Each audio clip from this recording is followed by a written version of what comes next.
Mars punya dua satelit yang kita kenal sebagai Phobos dan Deimos. Selain bentuknya yang aneh, kedua satelit ini nggak punya keistimewaan. Tapi jangan salah dulu. Rupanya para saintis baru aja mengamati fenomena aneh di permukaan Phobos. Tapi mereka belum bisa ngasih penjelasan lebih lanjut. Kira-kira itu fenomena apa ya? Ada kaitan apa dengan sejarah tata surya kita? Kita cari tahu yuk. Phobos dan Deimos ditemukan oleh astronom asal Amerika Serikat bernama Asaph Hall. Nama ini berasal dari nama para dewa Romawi dan Yunani, seperti semua planet di tata surya kita. Yang terkenal misalnya Mars dan Ares sebagai dewa perang. Makanya, satelit Mars juga dinamai sesuai dengan nama kedua putra Ares, yaitu Phobos dan Deimos. Dua nama cantik ini sebetulnya punya makna nyeremin loh, yaitu ketakutan dan horor. Pada tahun 1971, teleskop Mariner 9 milik NASA mengambil foto Phobos dan Deimos untuk pertama kalinya. Kita jadi tahu kedua satelit ini nggak mirip bulan. Keduanya punya bentuk dan orbit yang aneh. Selain itu, cuma Phobos dan Deimos lah satelit di tata surya kita yang paling dekat ke planet induknya. Namanya juga anak-anak dari induknya kan? Meski jaraknya sangat dekat ke Mars, Phobos dan Deimos nggak kelihatan jelas dari permukaan planet merah. Bentuk Mars yang bulat menghalangi Phobos dan Deimos dari pandangan kita. Meski diamati dari ekuator Mars, Phobos lebih kelihatan mirip asteroid biasa dan Deimos mirip bintang. Kedua satelit ini jauh lebih kecil dari bulan kita. Phobos dan Deimos adalah satelit terkecil dan paling redup di seluruh tata surya kita. Padahal, nama yang disandangnya termasuk tokoh besar loh. Tapi masih ada masalah yang belum terjawab. Para saintis melakukan rekonstruksi sejarah ruang angkasa berdasarkan jejak-jejak yang ditemukan di objek ruang angkasa. Adanya lekukan, goresan, dan retakan bisa ngasih tahu mereka peristiwa yang terjadi miliaran tahun silam. Selama bertahun-tahun, para saintis meyakini Phobos dan Deimos sebagai satelit kembar, seperti prototipe Yunaninya. Tapi kemudian, pengorbit Viking milik NASA merilis foto-foto baru. Saat itulah mereka menemukan perbedaan mencolok pada kedua satelit ini. Permukaan Phobos dipenuhi galur besar, berupa rangkaian lubang dalam yang memanjang dari ujung ke ujung. Lalu, apa yang harus dipermasalahkan? Lagi pula, banyak objek ruang angkasa juga punya galur serupa kan? Memang iya, tapi nggak ada yang sebanyak Phobos. Seluruh permukaan Phobos dipenuhi galur super besar yang panjangnya lebih dari 19 km dan lebarnya 200 meter. Bahkan, ada juga yang saling berpotongan. Ini menunjukkan Phobos telah mengalami banyak peristiwa ekstrim. Memangnya, peristiwa apa aja yang pernah terjadi di Phobos? Sebetulnya, para saintis nggak begitu yakin, tapi mereka punya sejumlah teori. Teori ini nggak cuma ngasih tahu kita tentang masa lalu Phobos, tapi juga bisa memprediksi masa depannya. Teori pertama, tabrakan asteroid. Biang kerok yang satu ini udah jelas banget. Di Phobos terdapat kawah besar Angeline Stickney yang berdiameter hampir 9 km. Nama kawah ini diambil dari nama istri Asaph Hall yang menemukan kedua satelit Mars. Jadi menurut teori pertama, Phobos pernah ditabrak objek luar angkasa hingga menyebabkan benturan keras. Lalu, peristiwa ini menghasilkan kawah besar. Dampak benturannya juga meninggalkan banyak galur di seluruh permukaan Phobos. Awalnya, teori ini sangat meyakinkan, tapi para saintis bisa mengamati titik lemahnya. Mereka sudah tahu semua galur Phobos nggak terbentuk di dalam kawah, tapi di sebelahnya. Jadi, galur tersebut nggak terbentuk oleh tabrakan. Lalu gimana dengan galur yang saling berpotongan? Memangnya itu cuma kebetulan? Para saintis melanjutkan pencarian mereka. Teori kedua, penyebabnya adalah puing-puing ruang angkasa. Gak seperti teori pertama, teori kedua menyatakan bahwa galur Phobos nggak secara langsung disebabkan oleh tabrakan. Tapi begini kejadiannya. Ada objek yang menabrak Phobos, hingga banyak batuannya terlempar ke ruang angkasa. Sebagian batuan lenyap di semesta dan sebagiannya kembali ke Phobos. Dengan lintasan yang sangat miring, batuan ini bisa menabrak atau melompati Phobos sampai jauh. Karena gravitasi Phobos sangat lemah, serpihan batu ini nggak bisa berdiam di permukaannya. Serpihannya terus bergerak ke sana kemari selama bertahun-tahun.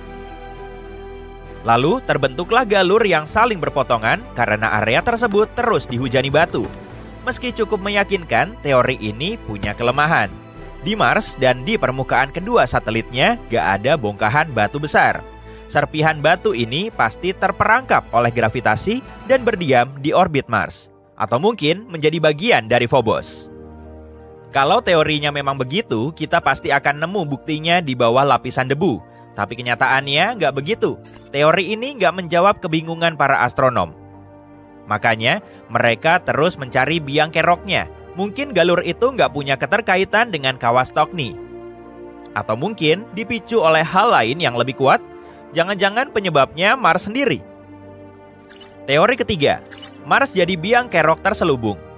Kedua teori tadi nunjukin kalau Phobos dan Deimos awalnya menjadi bagian dari Mars. Lalu keduanya terpisah dari Mars dan menjadi satelit seperti bulan kita. Tapi gimana kalau kejadiannya nggak begitu?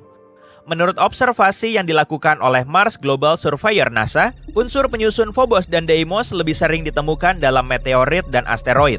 Bisa jadi Phobos dan Deimos termasuk asteroid. Apalagi di antara Mars dan Jupiter terdapat sabuk asteroid. Setelah mengamati ukuran, bentuk, dan komposisinya, para saintis menduga kedua satelit ini pernah jadi bagian dari sabuk asteroid.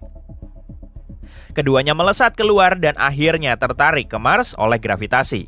Fenomena ini dinamakan dengan penangkapan asteroid. Tapi kok aneh banget? Meski penangkapan asteroid bisa aja terjadi, kedua satelit ini sudah melayang di dekat Mars selama miliaran tahun. Orbitnya juga masih sama. Selain itu, atmosfer Mars sangat tipis dan gak bisa menangkap asteroid. Menurut teori, Phobos dan Deimos seharusnya sudah lama terpisah dari Mars. Tapi kenyataannya gak begitu. Jadi, kedua satelit ini telah terjebak dan Mars mulai menghancurkannya. Plot twist banget kan? Dalam teori ini, Mars punya kekuatan jahat. Dengan merunut ke masa lalunya, kita bisa nemu sejumlah bukti aktivitas ekstrimnya di masa depan. Galur misterius di Phobos bisa disebabkan oleh kekuatan pasang surut antara Mars dan Phobos. Bumi dan bulan juga mengalami hal yang sama, sehingga saling mendistorsi. Tapi karena posisi Phobos terlalu mepet ke Mars, efek gravitasinya jauh lebih kuat. Artinya, gravitasi Mars lama-kelamaan akan menghancurkan Phobos. Tiap 100 tahun, jarak keduanya berkurang 1,8 cm. Ukuran Phobos juga menyusut sampai 2 meter, sehingga makin rentan dan lemah. Makin kecil ukurannya, makin besar dampak gaya pasang surutnya. Terbentuklah sejumlah galur dan goresan di permukaan Phobos. Dalam 30-50 juta tahun, Phobos diperkirakan akan menabrak Mars atau hancur menjadi serpihan batu kecil. Lalu, Mars akan memiliki cincin seperti Saturnus dan Neptunus. Makanya, Phobos juga dijuluki sebagai satelit Mars yang terkutuk. Semua itu memang masih teori, tapi dengan mengamati latar belakang Phobos yang super dramatis, kita jadi tahu dinamika objek luar angkasa. Dan dengan mendalaminya, kita bisa menyingkap lebih banyak misteri. Nggak cuma Mars, tapi juga objek lain di tata surya kita. Kalau kelak Mars bisa jadi koloni manusia, kita akan sangat terbantu dengan mempelajari Phobos dan Deimos ini. Semoga aja misi eksplorasi satelit Mars bisa menyingkap rahasia menarik yang masih tersimpan. Permukaan Mars sangat kering, tandus, dan berbatu-batu. Pasti sulit dibayangin kan kalau dulunya bentang alam di sini juga mirip dengan di bumi? Malahan, ilmuwan juga meyakini kalau jutaan tahun lalu si planet merah pernah diselimuti lautan luas. Pada awal tahun 2021, NASA telah mengirimkan rover luar angkasa tercanggihnya menuju Mars. Misinya untuk mencari tanda-tanda kehidupan mikroba yang bisa dijadikan sebagai petunjuk masa lalu planet ini. Wahana luar angkasanya bernama Perseverance atau disingkat PERSI. Saat pertama kali mendarat, PERSI langsung nyetak rekor wah sepanjang sejarah. Rover ini mendarat dengan navigasi otomatis, kamera yang terpasang di atasnya bisa melacak permukaan Mars dan mencari tempat pendaratan yang ideal. Dengan begini, para ilmuwan bisa menerapkan opsi pendaratan yang paling sesuai saat meluncurkan misinya menuju Mars. Saat ini, PERSI tengah menjelajahi planet merah dengan bantuan sistem navigasi otomatis terupdate dan tercanggih. Sebagian besarnya difokuskan untuk menganalisis formasi batuan. Percy juga dilengkapi dengan laser berteknologi tinggi untuk menembakkan berkas sinar kecil ke dalam batuan. Laser ini kemudian membentuk plasma dari sampel batuan. Setelah itu, spektrograf di atasnya akan menganalisis plasma agar bisa mengidentifikasi komposisi kimianya. Dua temuan Percy yang paling signifikan sampai saat ini yaitu batuan Mahzi dan Yigo. Kedua kata ini berasal dari bahasa Navajo sebagai bentuk penghormatan kepada insinyur NASA dari suku Navajo. Kata Mahzi sendiri berarti Mars dan Yigo berarti rajin. Kedua batu ini termasuk batuan beku karena komposisinya hampir sama dengan garam. Jadi sederhananya, batuan beku ini terbentuk oleh letusan gunung berapi. Wujudnya juga nunjukin kalau Mahzi dan Yigo telah terbentuk di lingkungan berair. Jadi bisa dipastiin kalau Mars memang pernah dipenuhi air. Tapi nggak cuma itu aja, di Mars juga ada batu unik lain yang dinamai Harbor Seal. Batu halus berwarna gelap ini diyakini telah terbentuk oleh angin barat laut yang berhembus kuat sehingga bikin bentuknya mirip hewan laut. Para ilmuwan telah berteori soal pola angin dan cuaca di Mars selama puluhan tahun. Temuan ini ternyata bisa mendukung model cuaca Mars yang sudah ada. Percy telah mengirimkan lebih dari 20.000 gambar sejak mendarat di Mars pada bulan Februari tahun ini. Termasuk foto selfie-nya yang bikin heboh jagat internet. File audionya juga dikirimkan dari misi yang sama. Dan untuk pertama kalinya, para saintis bisa mendengar langsung bunyi angin di Mars yang nyeremin itu dengan bantuan mikrofon di atas rover. Oksigen akhirnya bisa diproduksi di planet lain dengan teknologi manusia. Di dalam rover Percy terdapat kotak berlapis emas kira-kira seukuran aki mobil. Namanya MOXIE alias Mars Oxygen In Situ Resource Utilization Experiment atau eksperimen pemanfaatan sumber daya oksigen di lokasi Mars. Panjangnya ngalahin gerbong kereta. Semoga tadi aku nggak belibet nyebutinnya. 95% atmosfer Mars terdiri dari karbon dioksida. Unit MOXIE ini bisa mendifusi karbon dioksida melalui proses kimia kompleks lalu mengubahnya menjadi oksigen. Sampai saat ini, MOXIE telah menghasilkan 5 gram oksigen. Jumlahnya memang gak seberapa sih, tapi metode ini sudah jadi terobosan baru di dunia sains. Oksigen segitu bisa dipakai selama 10 menit di lingkungan berudara kondusif dan temuan ini bisa jadi prospek yang bagus di masa depan. Mungkin aja kan kalau MOXIE bisa dipakai sebagai pemroses oksigen untuk seluruh koloni manusia di Mars. Tapi sekarang, para ilmuwan lebih fokus memanfaatkan MOXIE untuk memproduksi oksigen sebagai bahan bakar roket. Untuk mendorong pesawat modern berukuran standar menuju Mars, diperlukan 7 metrik ton bahan bakar roket plus 25 ton oksigen. Beban segitu pasti sangat berat lah kalau harus diangkut-angkut dari bumi. Kalaupun misi ke Mars bisa berawak dan pulang pergi, para ilmuwan juga harus mikirin cara bikin bahan bakar di permukaannya. Saat menjalankan misinya, Percy nggak cuma sendirian. Temannya juga ada. Rover ini dilengkapi dengan helikopter kecil super mahal bernama Ingenuity. Atau sebut saja Mawar. Bukan, yang bener Genie. Untuk bikin helikopter mini ini, NASA telah menggelontorkan dana sebanyak 1,14 triliun rupiah. Tapi emang worth it sih, karena Genie berhasil menorehkan sejarah dengan terbang ke planet lain memakai tenaga drone. Sebuah pencapaian besar kan? Para pembuatnya telah bersusah payah mendesain helikopter super mini ini agar bisa diangkut ke rover antar planet dan terbang ke planet lain. Setelah misi Genie berjalan mulus, mereka tengah mengumpulkan data dari helikopter uniknya untuk membantu desain drone mikro pintar di bumi. Helikopter ini dipakai untuk menjelajahi medan yang memang gak sesuai dengan rovernya. Genie mengudara di atas permukaan Mars sambil mengumpulkan data dan menjepret foto udara untuk selanjutnya dikirim ke bumi. Helikopter ini digerakkan dengan panel surya yang terpasang di atas bilah rotor. Mereka juga sempat takut kalau panelnya akan tertutup oleh lapisan debu tebal hingga bikin helikopternya macet. Tapi untungnya, gerakan udara di sekitar bilah rotor bisa ngebersihin panel surya itu. Di dalam mekanismenya, Genie membawa potongan kain seukuran perangko dari pesawat Wright bersaudara buatan tahun 1903 itu. Ini dilakukan untuk menghormati para perintis penerbangan tersebut. Rover Curiosity pertama kali mendarat di Mars pada tahun 2012 dan telah menjelajah planet merah itu selama lebih dari 12 tahun. Rover ini nggak didesain untuk mendeteksi kehidupan di Mars layaknya Perseverance, tapi untuk mencari tahu unsur pendukung kehidupan yang mencakup air dalam wujud cair, karbon, dan sumber energi. Curiosity telah menemukan Yellowknife Bay dan di situ pernah ada danau purba. Berbagai mineral yang berasal dari air juga telah terdeteksi. Berarti danau di situ nggak terlalu asam maupun asin dan mungkin pH-nya malah seimbang. Karbon, nitrogen, dan unsur pendukung kehidupan lain juga telah ditemukan di dalam kawahnya. Dan yang paling penting, Curiosity telah menemukan sumber energi bagi kehidupan mikroba. Memangnya seberapa mungkin sih kalau di Mars pernah ada kehidupan? Curiosity telah menorehkan sejarah dengan menjadi rover Mars pertama yang mendokumentasi serta mengukur badai debunya. Sama kayak di bumi, angin Mars terus bertiup hingga mengikis formasi geologinya sehingga banyak debu yang kemudian menghasilkan awan besar.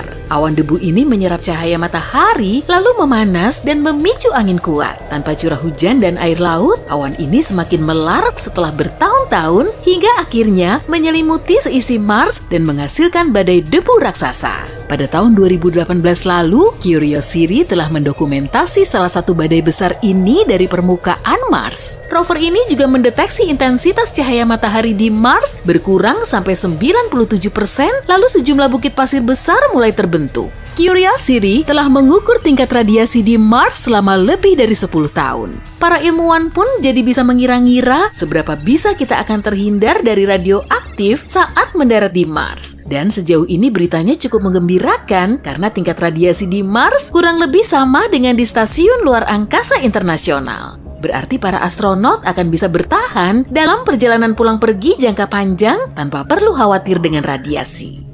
Gunung berapi tertinggi di tata surya, Olympus Mons, juga terdapat di Mars. Tingginya mencapai 21,9 km atau sekitar 2,5 kali tinggi Gunung Everest. Gunung berapi ini terbentuk jutaan tahun lalu saat gunung di Mars banyak memuntahkan lava cair ke seluruh permukaannya. Olympus Mons termasuk gunung api perisai, jadi nggak melontarkan lava dan kobaran api ke udara. Tapi lavanya cuma mengalir perlahan menuruni lereng sehingga konturnya lebih landai dan kemiringan rata-ratanya cuma 5%. Meski umurnya sudah jutaan tahun, Olympus Mons terbilang masih relatif muda. Makanya ilmuwan meyakini gunung ini masih berpotensi aktif dan bisa meletus sewaktu-waktu. Selain mengamati kondisi geologi di permukaan Mars, Curiosity juga mencatat kondisi langitnya.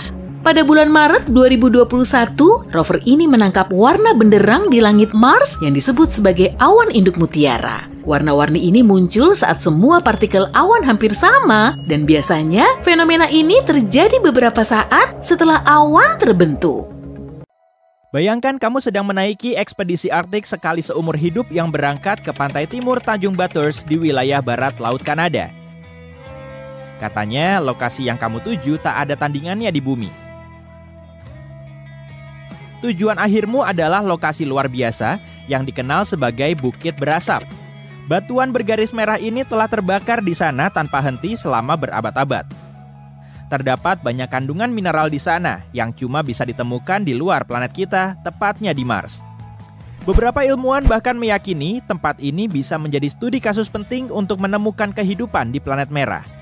Di atas kapal penjelajah kecil, kamu menuju ke geladak dan melihat pemandangan yang tak biasa di Cakrawala. Kamu melihat kepulan asap terbentuk di dekat bukit tepi laut. Seolah-olah ada ratusan orang membuat api unggun bersama-sama. Tapi asap ini bukan buatan manusia, kata pemandumu. Biasanya kebanyakan orang mengira itu adalah gunung berapi. Beberapa orang di dek bahkan menduga letusan mungkin akan terjadi dalam waktu dekat setelah melihat ini. Pemandumu tertawa, menjelaskan bahwa kenyataannya jauh dari itu. Gunung berapi biasanya ditemukan di tepi lempeng tektonik. Retakan di kerak bumi lah yang memungkinkan lava panas dan gas keluar ke permukaan. Di Bukit Berasap ceritanya berbeda. Asap ini disebabkan oleh fenomena alam. Tapi kamu akan mempelajarinya dalam beberapa hari ke depan. Meski kedengarannya aneh, bebatuan ini sudah lama terbakar. Menurut para ahli, tanah di Bukit Berasap telah mengeluarkan awan asap setidaknya selama beberapa ratus tahun, tanpa henti. Kamu nggak salah dengar, tapi para ahli masih tak yakin berapa lama bukit ini telah terbakar, mungkin ribuan tahun. Sekarang, sebelum kamu turun dari kapal, sejumlah arahan sudah disiapkan. Pemimpin ekspedisimu menjelaskan kamu akan memasuki tempat berisiko tinggi. Jadi, kita mengganti sepatu dan pakaian hiking biasamu dengan setelan khusus serta masker gas sebelum melangkah ke lokasi. Kepulan asap yang kini kamu amati dari jarak aman terdiri dari asam sulfat. Bahkan kimia ini sangat beracun dan kamu harus berhati-hati saat menghirup udaranya. Jadi, ingatlah untuk tetap memakai masker ini. Oh, dan meski terlihat menggoda, jangan sentuh apapun dengan tangan kosong. Legenda mengatakan kru pertama yang menjelajahi bukit berasap menemukannya secara tak sengaja. Dan bayangkan, orang-orang ini tak punya peralatan yang akan kamu gunakan. Catatan tertulis pertama di bukit berasap berasal dari tahun 1800-an. Penjelajah Irlandia, Kapten Robert McClure, memimpin ekspedisi untuk menemukan penjelajah yang hilang, Sir John Franklin, yang telah menghilang selama lebih dari 5 tahun. Para kru salah berbelok dalam perjalanan dan menemukan bebatuan terbakar ini. Mereka juga mengira itu adalah gunung berapi aktif, seperti kamu. Tapi mereka menemukan betapa salahnya mereka saat menginjakan kaki di sana. McClure penasaran dan mengambil sebuah sampel batu ke perahunya. Dan cerita ini mengatakan batu itu membakar lubang menembus meja mahoninya. Ingat ini saat kamu ingin membawa pulang oleh-oleh. Mungkin tak akan melubangi mejamu, tapi pasti akan menembus sakumu atau wadah apapun yang kamu coba pakai untuk mengambilnya. Sekarang sudah hari kedua dan kamu siap menjelajahi lokasi ini. Para awak ekspedisi dibagi menjadi beberapa perahu kecil. Dalam perjalanan ke tepi pantai, kamu melihat sekelompok hewan. Mereka jauh dari asap dan sepertinya sedang makan. Bukit berasap terletak di tundra Arktik dan ada banyak fauna serta flora di dekatnya. Perlahan kamu mendekati pantai. Sekarang kamu melihat tebing yang terbuat dari batu bergaris merah yang kelihatannya seperti dilukis oleh seseorang. Ada tempat lain di bumi dengan bukit-bukit serupa. Letaknya di Peru dan membentang sampai Amerika Selatan. Tempat yang dinamai Gunung Pelangi atau Gunung Tujuh Warna itu adalah fenomena alam yang indah. Gunung ini dibentuk oleh beragam sedimen mineral. Warna bukit berasap sebagian besar merah, tapi di Peru, pegunungan ini memiliki garis-garis berwarna lavender, emas, merah, dan bahkan pirus. Saat kamu akhirnya meninggalkan perahu di kaki bukit berasap, kamu mulai mendaki. Melangkah sangat sulit dengan sepatu boot spesialmu. Solnya dibuat khusus untuk menahan suhu tinggi, tapi kamu jelas sulit menjaga keseimbangan. Sebelum menyadarinya, kamu sudah berada dekat dengan batu terbakar ini. Kesan pertamamu adalah ingin pergi dari sana secepat mungkin. Kondisi untuk kehidupan manusia sangat keras di sana. Tempat ini tak ramah dan membuatmu merasa tak boleh tinggal lama. Tapi kamu juga sangat penasaran. Kamu mungkin bertanya kepada diri sendiri bagaimana bebatuan ini terus terbakar begitu lama. Penjelasan sains di baliknya tidak terlalu rumit. Bebatuan yang kamu lihat disebut batu serpi. Ini adalah jenis batuan sedimen yang dibentuk oleh mineral lempung. Pemandumu menjelaskan rahasia asap ini terletak di tanah. Tanahnya terbentuk dari belerang dan batu bara. Saat bersentuhan dengan oksigen, keduanya secara spontan terbakar, melepaskan asap yang sekarang kamu lihat. Beberapa kolam di area tersebut memiliki air yang sangat asam. Para ilmuwan mengatakan wilayah ini adalah satu-satunya di dunia yang menunjukkan pH negatif. Artinya, air ini secara alami bersifat korosif. Jadi, jangan coba-coba meminumnya ya. Pastikan untuk membawa botol minum sendiri saat meninggalkan kapal. Kamu menghabiskan beberapa jam di sana, tapi rasanya seperti seharian penuh. Setelanmu berat dan bernapas melalui masker gas sama sekali tidak nyaman. Di penghujung hari, kamu kembali ke kapal, menikmati matahari terbenam Arktik yang indah dalam perjalanan. Pada pagi hari ketigamu, kejutan sudah siap menunggu. Kamu tidak keluar lagi. Sebaliknya, kamu akan melakukan perjalanan keluar angkasa. Tapi cuma metafora ya. Pemandumu membahas hubungan antara bukit berasap dan Mars. Mencari kehidupan di Mars telah menjadi perjalanan yang nyata. Namun, baru-baru ini para ilmuwan menemukan keberadaan jarosite yang menarik di bukit berasap. Dan ternyata, Jarosite adalah mineral yang melimpah di Mars. Para ahli berpikir ini mungkin menunjukkan bahwa Mars pernah punya air mengalir di beberapa titik pada masa lalu. Karena jarosite butuh air tanah untuk terbentuk. Penemuan besar ini mungkin membawa sains jauh lebih dekat ke sebuah terobosan. Apa benar-benar ada kehidupan di planet lain di tata surya? Mars telah menjadi peta penelitian ilmiah sebagai planet yang paling memungkinkan untuk adanya kehidupan.